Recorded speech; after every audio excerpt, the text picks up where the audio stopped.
Hey everyone, welcome to Monday, the best day of the week. Yes, it is the best day of the week. Y'all been giving Monday a bad rap, but it is the best day of the week. You get to be here on a Monday and you get to just slay Monday, Tuesday, Wednesday, Thursday, and Friday in the beginning of Monday. Monday is my best day. But welcome to the June series. This is actually the last installment of the series, Reimagining Success. And tonight I am with my girl, Jamila Moore. Hey How you doing, everybody! Jamila? I am blessed to be here sharing a stage with the Shirley King. Okay, that's what we're gonna say. That's what we're talking about tonight. That's why this is my girl, y'all. Let me tell you, the gems that I know the gems that she's going to drop because Jamila speaks with wisdom often. So I don't know I know what we're going to talk about. That Are You Happy model. But let me first tell you a little bit about Jamila before we get started. Jamila is a visionary. She's a thought leader and she's the founder of I Am and More. So if you're here, that means that you saw the link to her page on Facebook for I Am and More. Get in there. You're going to get some nuggets in there just by getting in there. You have a few things you can replay, look at, etc. But it's a full service consulting agency that provides coaching, courses, and consulting to support aspiring and new entrepreneurs as both legal counsel. Did you see that Esquire at the end of her name? And a business strategist. Though Jamila is a licensed attorney in California and New York, she served as a teacher. She was a teacher for over a decade. And in 2013, she advanced from a teacher to teachers of teachers. Also a coach, evidently, while attending, listen to this, y'all, while attending law school in the evening. Jamila served as a school administrator and coach where she advised organizational leaders, provided organizational strategy in creating and implementing organization wide policies and procedures. So, do you understand that? If you've been here every installment for this Wednesday series, the folks that have been here, they are particularly selected for the Reimagining Success series that will culminate on Wednesday night for the Reimagining Success free masterclass. Jamila, welcome. Thank you so much for coming tonight. Thank you for having me. I'm so excited to be here. And so I have been talking about the Are You Happy model because when I did a little bit of work to really find out what people thought about their success, because a lot of us, we have receipts, right? We have all type of accomplishments. We got titles, man. We got corner offices by ourselves, all of that stuff. But somehow we're still looking for something else. We're at a point, some of us, where we can't even trust our own decisions because I've gotten this far. How do I feel discontent and agitated right now? How does that happen? I believe that we haven't yet actually designed what success and happiness for us just yet. And when I say just yet, that doesn't matter if you're a Gen Xer, a baby boomer, millennial. That means that you're at that impasse because you're leaning in on that skill. Skill is limited, but man, your calling and your purpose, that thing would never stop until you leave this earth. So we're talking to people who have done the work, reimagining success, and I know they have. Jamila, let's start. Let's go. I want you to describe to our guests the point in your life when you had receipts, your career, your relationships, and business, but there was just more. Describe that feeling and that point of where you were at that time. Yeah, it's been a few times I've been there. But this most recent time has been, I guess, the like aha moment of all aha moments because Yeah. I had to sit down and release my idea of what I thought life was going to be, and then accept that God had a different plan for me. And so, what this looked like was, have a successful business, and I am a director of a nonprofit at the age of like 33. So, how you get there. You got And receipts. Mm-hmm. right, how you get there. The CEO, she can't make a decision without getting me on the line. sometimes, because, that was a thing. But it wasn't what I was called to do in terms of impact of people. And I was impacting people in a great way because I'm making sure that there's funding in the organization. I'm making sure that, we're fulfilling the contract so that people can be served. But that wasn't my lane. And so to get in my lane, I was like, God, are you, look, I'm going back to that moment right now. I was like, God, are you about to make me totally trust and depend on you? And I think he said, yes, I am. And so I had to leave my 6-figure job and trust that he will provide for me to teach people how to live out their purpose and passion. You said you were serving people.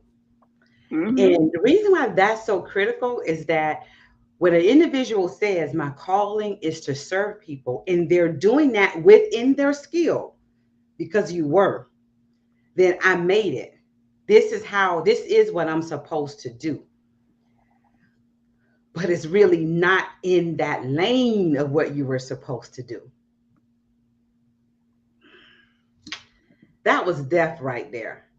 And I remember when that happened to me, we were just talking. I just finished delivering and hosting my annual event. What if she knew she was powerful? The 6th annual event.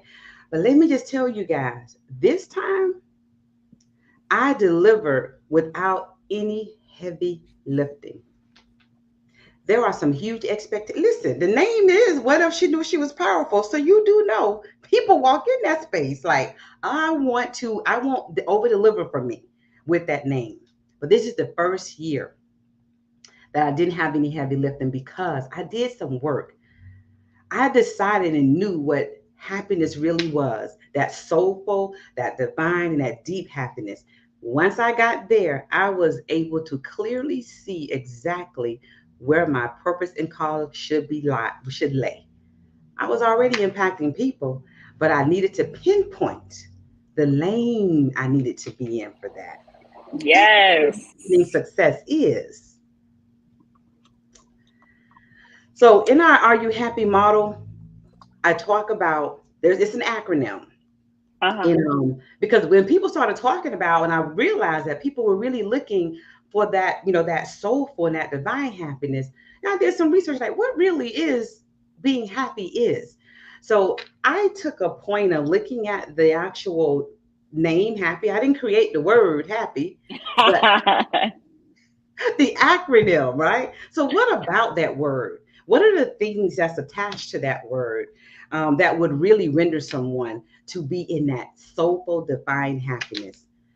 And that is hope, Mm. authentic, peace, purpose, and your yes. And we're going to talk about that right now, Jamila.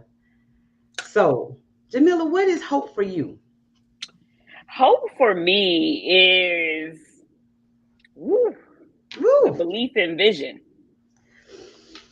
It is the belief and vision. I had this download about 2 weeks ago, and I can't get it out of my system. And so I'm going to share it here with your audience. Oh, Vision please do. handles weight. Yes, go ahead. Vision handles weight. And as you say, what is hope? I'm like, vision handles weight is the process of hope. Because when you see a thing, you then have to believe. And as you're seeing and believing, you have to handle the failure. You have to handle the emotions. You have to handle the release that comes. Because sometimes you shed your circle. Sometimes you shed the life that you knew. Sometimes you shed the version of you that you didn't even know you were. Yes. Then you have to wait for the vision to come to fruition. But hold on, you also have to be able to bear the weight of the greatness of the vision. So that's what hope is to me. So, Jamila, would you say that, okay, you hope, right? And you have to bear the weight. Would you say that you cannot give up the expectation that God is going to do exactly what he said to do? Because that bearing that weight is heavy. That doesn't mean we're not going to feel like we laid out, because that's a heavy weight. But you can't give up the expectation of what he said that he was going to do in that greatness. Mm, as you bearing the weight. Actually, this weekend, not when you said that, I forgot that. No, I didn't forget, because when the keynote speaker, I didn't know what she was going to talk about. You know what she talked about, Jamila? What? Hope. Mm. Mm-hmm. That's what she talked about. So when I say I didn't do any heavy lifting, my expectation was that this particular brand, how I delivered it, and God gave me this, but the lane I was in, delivering it, touched a whole lot of people. But I needed to be in a space where I wasn't heavy. I needed to fully expect this is his brand. He's gonna do what he wants to do with this brand. I just need to create the space for the delivery. Once I got that, and that was this year, 6 year, it aligned perfectly. So she talked about hope. And so the spin that she put on hope, as you have that, as you talk about bearing that weight, is that oftentimes we hope in things that we have evidence that have not even been working. But because we wanted to hurt so bad, we want that thing to work so bad, we just continue to put hope on top of it. Is somebody getting pinched right now? It's like they gotta be getting pinched or something in their soul, because that one hit me. When she got up there and said that, there's a picture that I just saw that the professional photographer took. I said to myself, that's probably the face I was making when she got up there. That's probably where that face came from. When she got up there talking about how we think about hope. Think about that. You can't reimagine success if you're hoping for something that you already have evidence that is not working. Yeah. So Yeah. misplaced hope is is taking our happiness, that soulful, that fulfillment we want to feel, and it is literally stealing from us that misplaced hope. Whoa. It's stealing our talent, our purpose, our calling, because you're still waiting for something that you already have evidence that is not working.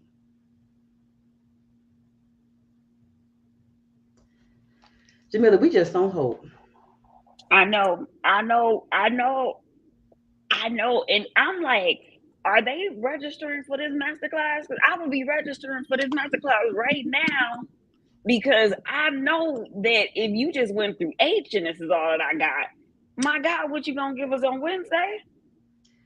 Listen, this bit.ly link right here, this is for the free Reimagining Success Masterclass on Wednesday. This is no why it's different, because I haven't even given you a framework for it yet. Oh, We've been talking about the Divine Happiness Model, but I haven't even given you a framework for reimagining success yet.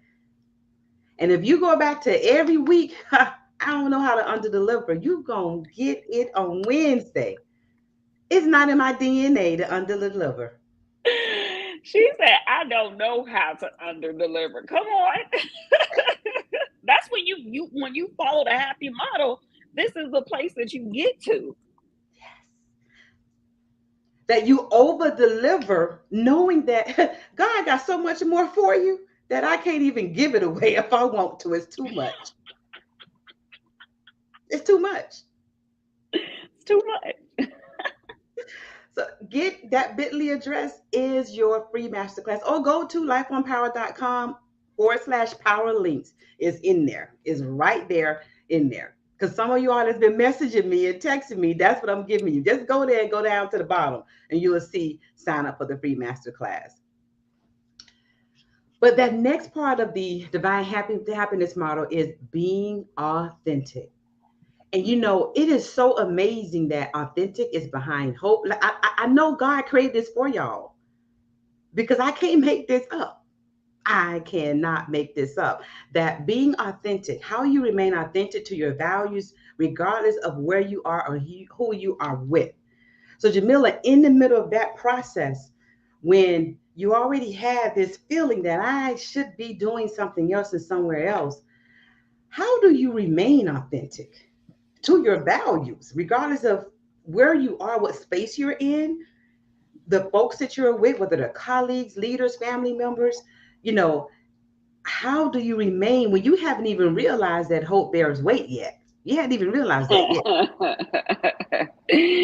Yeah, it's really about sitting down and being real with yourself. And I gotta go here because my Go. spirit is grieved at the amount of people who tell themselves lies all the time. Oh no, that didn't bother me. Oh no, that didn't hurt me. Like, no, like I literally had to say, I'm about to do the craziest thing I've ever done in my life. I'm scared out of my mind. What if this don't work? But what if it does?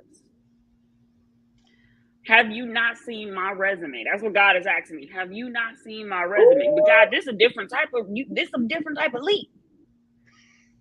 So did you say God asked you, have you not seen his resume? Is that what Yes, happened? he did. That's what he did.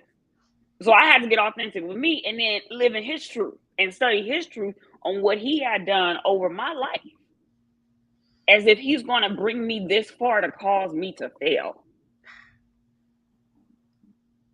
Like, do we serve a God that sets us up for failure? Absolutely not. And that is one of the keys to hope. If God said it, he's going to do it. So I can only imagine within my limited belief. But the undergirding scripture for this is Jeremiah 29:11. What that tells me is that prosperity on prosperity on prosperity belongs to me. So my belief, I can't see down that street. I can only see like so far, no matter if I have my glasses on or not. I can only see so far down that street. I'm not able to see the prosperity behind the prosperity that I can actually see. Yep. So even when I think it doesn't work out, it did work out. But Yeah. that's being authentically me. Like literally, I might be sad for a few minutes if something doesn't work out that I want to work out. I'm gonna say, God, I wanted it like that, and He's gonna say, surely. I ain't tell you I was gonna give it to you like that though, just because you wanted it. And then I'm gonna say, but God, I'm your daughter. He gonna say, and that's why I didn't give it to you that way.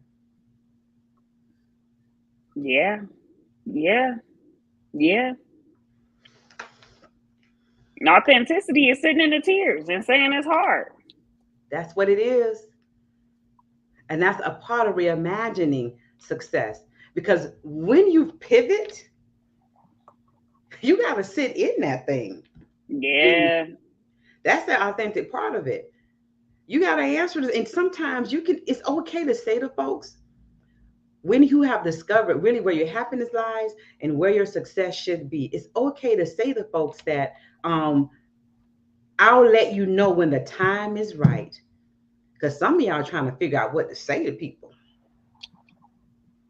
Listen, when people used to ask me how my business doing, I was like, I was getting triggered. And I almost wanted to say, stop asking me that. Like, Hmm. just let me go and live out this process of figuring it out. And for me, I was like talking to God one day. I was like, oh God, this is so frustrating. Like, why this, why that? And I remember he said, because I know that I can trust you to teach people how to do it the right way. And so I was frustrated during the wait, the WAIT. I Ah, was frustrated, but it was the frustration that was fine tuning me to deliver in my lane. deliver in your lane. Mm-hmm. Now, I want to clarify something, Jamila. What reimagining success is, and the divine happiness model is, it is not asking you to leave your place of employment. That's not what it's asking you to do at all. There is a way that you can begin to deliver in your purpose and calling more than your skill without leaving your place of employment, because only God can tell you the when and the how. I'm not saying it's going to be easy when you hear it. And some, because you're called to be entrepreneurs, you're not going to leave at all. Because there are a lot, we are supposed to be in the marketplace. The only way that we can be seen in the marketplace if we're in the marketplace. But in that marketplace, again, you got the title, the office, the award-winning title, all of those things. You haven't been called to lead, but you have an impasse. I mean, your PTO just keeps on, just like you got more PTO and they ain't about to give you no award for having any additional PTO. You are grateful. You really are. You every morning you thank God for this day and what He's giving you, but you can't help but be discontent. And you can't even Yeah. describe how you feel in the middle of your gut. That's why that divine happiness is important. Because surface happiness, it dissipates based on what happens today. That goes back to that authenticity, though, Shirley. When we talk about being authentic, that's being real with where's your next step.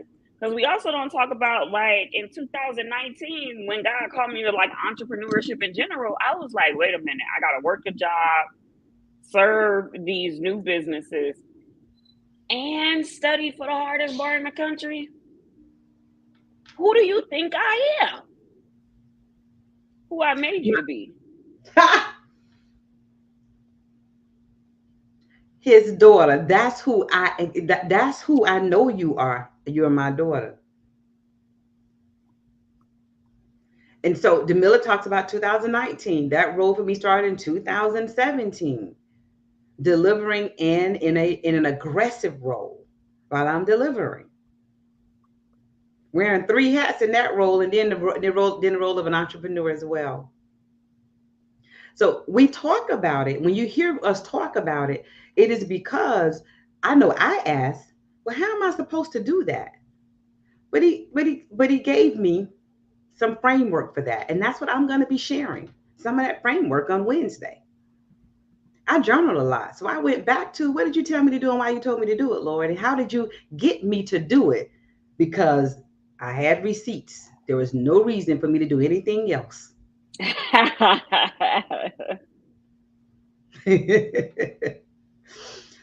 This third one we're going to talk about is peace. Jamila, how do you do peace? mm. Yeah, I think that thing is really about understanding that there is a peace, but then there is the peace of the Lord. And so they're only when you are in divine obedience that you get that higher level of peace. And so for me, I would have, and the higher level of peace is more consistent because you get rest in that peace. But when you're creating peace, because we got to put up our boundaries. Yes, we do have to put up our boundaries. We got to Absolutely. make sure we're doing this. We do. But there comes a point in time when you trust and let go. So that's for the control freaks, because I'm a control freak. But then you get into the peace of the Lord. The only He can provide that peace. So you let worry go, you let stress go. Whatever they're gonna do at the job, they're gonna do it. Whatever they need to do to figure this, they're gonna do it. But guess Yes, what? I'm following my divine obedience steps. So I'm not gonna worry about that. I'm gonna sit in peace. you're Mm-hmm. going to sit in peace. That's how you do peace no matter what. All the what ifs, because see, what those two words, those are two powerful words. I know in the workspace, those are words that I used often to prepare my team members to really have that creative thinking going on. But what if can also on the other side, that creative thinking can also get you to really see all the things that can go wrong instead of all the things that go right. So what if can be positive and it can be negative. But you have to choose to sit in the peace. So if you choose to sit in the peace, then you're going to sit on the side that God is sitting on, that piece of understanding. So how do you do peace, everyone? Put in those comments just peace. And how do you do them? How do you do it? If you can't answer the question, you might not be at that divine, in that divine happiness state right now. If you're unable to answer that question, how do I do peace? Peace is not a feeling, it's something that you do. And it's more than being left alone. Like I could just see a face of a woman right now saying, whew, they left me alone. And Nah. that's the only time I'm going to get peace. But when you're left alone, whether you're listening to this now or the replay, when you are left alone, what are your thoughts? If you had to write all those thoughts down when you are left alone, what are they? What do they contain? What are they about? That is one way of measuring if you're really in that divine peace. Because that's what divine peace is. When I'm left alone, my thoughts don't attack me. Ooh, that's a writer downer. I don't know who taught me that, but that's a writer downer. When I'm left alone, my thoughts don't attack me. Your thoughts don't attack you. Put in the comments someone divine happiness. Just divine happiness. Divine is soulful. Mm-mm. We talked about purpose a lot, but that is a part of the divine happiness model. Purpose. Because I do believe, Jamila, that my skill and those things I've learned along the way, they have given me a sense of happiness, a sense because it's a sense of accomplishment. So, I got to this level, that level, I did this, did that, certifications here and there. Those are a sense of accomplishments that does give me a sense of happiness. But my purpose and my calling, it gives me something beyond happiness. I talked about I didn't have to do a heavy lift on Saturday. That's because I gave it to God. I'm literally everything I do for Him. That's one of the things in the workplace, no matter how hard it got, when someone would say, it just doesn't seem like that doesn't bother you that much. Because there's nothing I do here that I do for me. I do it all for the Lord. Even when I don't understand it. When I wasn't reimagining success and I did not understand it, and I wasn't in that really happy place, I still had a sense of peace. It wasn't that divine peace, it was a sense of peace because I didn't let go of God's hand. Purpose. How did you do purpose before you actually got to a point that you were living in that reimagined success, Jamila? Yeah. It's interesting because the more that I sit with God, get with God, and make Him my BFF, um, yeah, the more I do that, the more my purpose kind of evolves. And Yeah. so in a season, it could be, I'm doing this and I'm doing that. And that's right. That's the purpose of that season for my overall purpose, which is to bring God glory. Mm-hmm. Right. And so then he says, oh, yeah, you didn't want to be a teacher, but I made you a teacher. Then I know you wanted to go to one of them top law schools. I had to go to this one. And because I needed you to coach during the day, help my kids, help the people that are helping my kids, and I'm gonna build you up in the legal space. Mm. Right. And so and one of the ways that that you're in a divine season of purpose is people can't even explain how you're doing Say that again, Jamila, one more time for the people in the back. it. When you are in a divine season of purpose, people cannot explain how you're doing it. Like you have this grace to hold the weight. And I want to ask you this question. So people can't explain how you're doing it, right? Mm. But I remember that sometimes I couldn't even explain how I was doing it. Okay. Okay. You got that, Yeah, right? yeah, Hmm. yeah, yeah. I look back on my life and be like, whoa. Even now, like I look back and be like, wow, huh? It's been an incredible 5 months, girl. Incredible. And Yeah. sometimes when you're in that purpose season, I gotta speak to like my overachievers and my perfectionists. We are so hell bent on a vision that we don't even understand how much we're carrying. And we don't sit down and celebrate the accomplishment of being in our purpose in the right way. Absolutely. And because we're trying to get to the very end, but we're not actually eating the breadcrumbs along the way. We're kind of taking them and stuffing them down and getting to the next breadcrumb. And that's what I've had to learn, especially now that what is divine happening. A part of what is divine happiness is for me, and reimagining success, that I need to stop and say, I did that. I did that. And that's okay for me to say, I did that. All right, Lord, what's next? Yes is the last part of it, but yes is there because when you're not in the middle of really reimagining success, um, and you're still living in that skill, I believe that we have a capacity to say a yes to a lot of things that we should have said no to. And we've said no to some things that we should have said yes to. We haven't actually owned our yes yet. We're in that space. I don't believe so. Talk about that, Jamila, when you had some experiences that you went, I want to do this thing, but should I say yes to that? Should I not? I should not have said yes to that, and I should say no to this. Talk about one or two of those type of experiences. Yeah, I can think of one more recently where it would have been good for me to do this thing, but it wouldn't have been a right thing for me right now. And so I had to give myself a yes so that meant giving them a no. Say that again. Say that again. So I had to give myself a yes, and that meant giving them a no.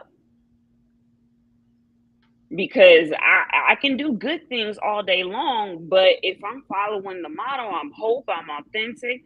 I'm missing one. Purpose. I Peace, got purpose. peace, Peace. purpose. Oh, yes, I got my peace. I got purpose. Now I need to really master the art of this yes to take care of my baby, of being happy. As I was thinking through this today, I was like, most of the times we settle for happy moments when we're supposed to live life happily. Ah, that's that divine happiness. Yes. Right? And it boils down to that yes. Yeah. So you got hope. You've gotten to a point where you're really authentic. You're in that purpose and that calling. You got peace. Only then could you really give yourself the yes that you need. It's so amazing that as God gave this to me, that yes anchors the first four. Ooh, write that down for me. I don't know if I got that one. It is so amazing that when God gave this to me, that yes anchors the first four. You can't get to the yes without the other four. Mm, mm, mm.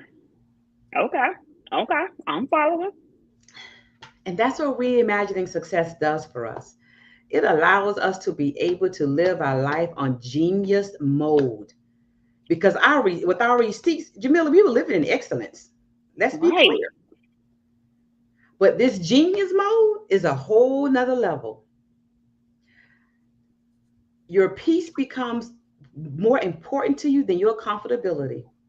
You actually don't want to be comfortable. You want peace, and you're able to identify it. There's a difference there because some people think being comfortable is peaceful. Mm,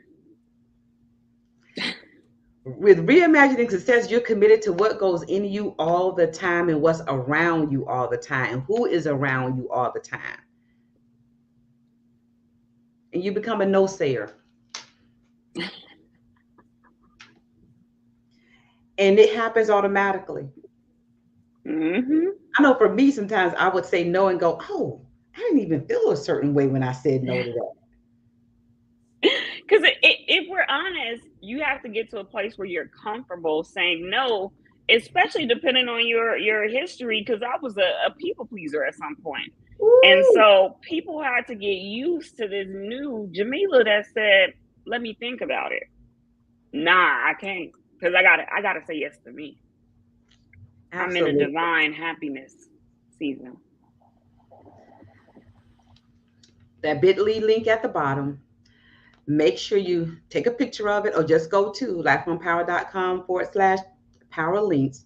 Get into that free masterclass on Wednesday at 7 o'clock. Reimagining Success Masterclass, where we give you the framework. You're going to meet you on Wednesday. You're going to begin to manage triggers on Wednesday. You won't have any challenge requesting and asking for assistance, even with your receipts and even with all of your awards.